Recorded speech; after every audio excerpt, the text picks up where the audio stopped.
good bugs and bad bugs. I suppose with the ever-increasing number of people, we can count on there always being more good bugs and bad bugs. How to attack the bad bugs? Well, that's one of the questions we have today for Dr. Peter French. It involves things called phages and CRISPR. And yes, I'm hoping that Peter will help us to understand what these are and what the biopharma industry is doing in response to these in the war against bad bugs. What can you tell us about this, Peter? Well, Fiona, it's a very interesting coincidence that one of the most exciting applications in gene therapy has a lot to thank the war on bad bugs for. A technology that's been used to try to affect and kill bad bugs, the bugs that have become resistant to antibiotics, relies on an old technology that's resurfaced. The problem, first of all, is that antibiotic resistance has become a significant issue worldwide. Whilst it's mainly arisen in healthcare and aged care environments, it's now becoming more common in the community.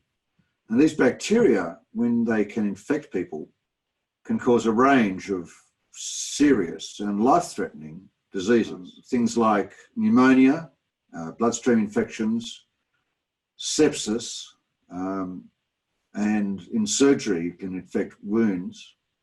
And ultimately, the infection with these antibiotic-resistant bugs, things like MRSA or MRSA, multi-drug resistant Staph aureus, really present a problem because the health community currently has no weapons left to fight it.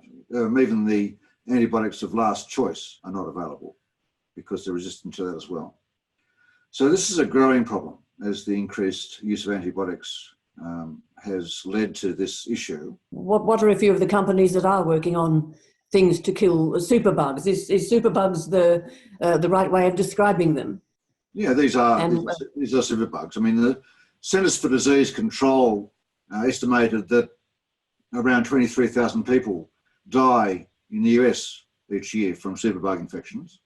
The companies that are working in this area are using a variety of technologies, but the one I'd like to talk about today is a technology called bacteriophage. But they're companies like Amplify Biosciences, which was originally an Australian company. C3J Therapeutics is an American company, and C3J have acquired Amplify, or a subsidiary of Amplify at least. It appears as though C3J Therapeutics and Amplify realised that they are the leading companies in this space because they announced on May the 9th that they had merged to form a new company, Armata Pharmaceuticals Inc. This appears to me to be a very clever move, as the company now has a diversified platform that utilises the IP from both companies and a range of expertise in both research and manufacturing, and a range of patents that should make the company the leader in phage-based approaches to multi-drug resistant bacteria. Armata Pharmaceuticals is definitely one to watch in this space.